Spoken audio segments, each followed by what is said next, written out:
اتنی مدت اس مدرسے کی فاؤنڈنگ یعنی اس کا سنگ بنیاد 150 سال سے زیادہ ہونے والے ہو چکے.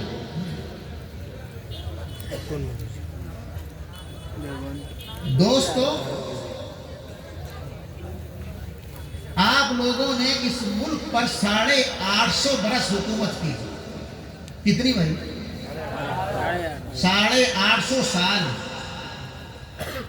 اس کے بعد میں ہماری اور بدعمالیوں کی بنا پر اللہ تعالیٰ نے انگریز کو اس ملک پر مسلط کر دیا.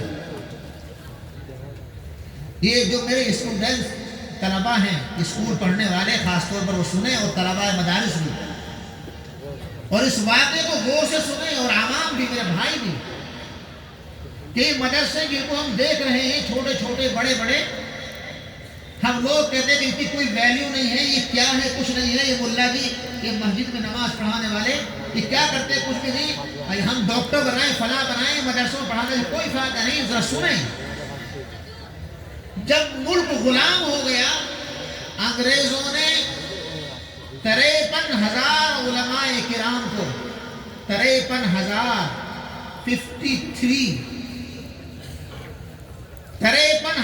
علماء کو دہلی کی جامع مسجد سے لے کر کے، اور خیبر ایک جگہ ہے، 53,000 علماء کو پھانسی کے پھندے پر لٹکایا. داڑھی والوں کو نہیں، کس کو؟ بولو دور سے. یہاں کیا بولتے ہیں؟ مولوی، علماء. یہ تو علماء کی تعداد ہے، اور جو داڑھی والا مسلمان نظر آتا ان کی تو کوئی انتہا نہیں ہے. اتنی قربانیاں دی ہیں آپ کے بزرگوں نے، آپ کے بڑوں نے. انگریز نے، اس ظالم نے ایسی چال چلی کہ پہلے تو گھروں میں بچوں کو قتل عام کیا، بڑوں کو مارا، مردوں کو مارا، شہید کیا، عورتیں بیوائیں ہو گئیں، بچے یتیم ہو گئے، کوئی پرسان حال نہیں، کھانے کے لالے پڑ گئے. ایسے نازک وقت میں جب انسان کھانے کے بھی لالے پڑ جاتے ہیں تو اس کے ایمان کو بچانا مشکل ہو جاتا ہے، وہ اپنے ایمان سے ہٹ جاتا ہے، ارتداد پیدا ہو جاتا ہے. میرے بھائیوں، انگریز نے چال چلی، گھر گھر جا کر کے چندہ کرتے تھے کہ یہ بچہ جو یتیم ہو گیا ہے، جس کا نہ ماں ہے نہ باپ ہے، یہ باپ ہے تو ماں، باپ ہے تو ماں نہیں ہے، ماں ہے تو باپ موجود نہیں ہے، دونوں موجود نہیں.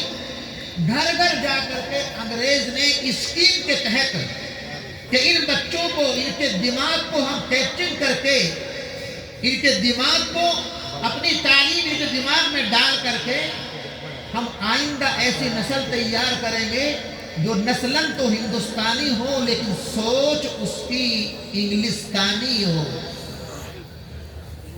اور گھر گھر جا کر کے تشکیل کرتے کہ بچہ ہمیں دے دو، ہم اس کو لکھائیں گے، پڑھائیں گے، کھانے کو دیں گے، کپڑا دیں گے، کتابیں دیں گے، کچھ تعلیم دیں گے.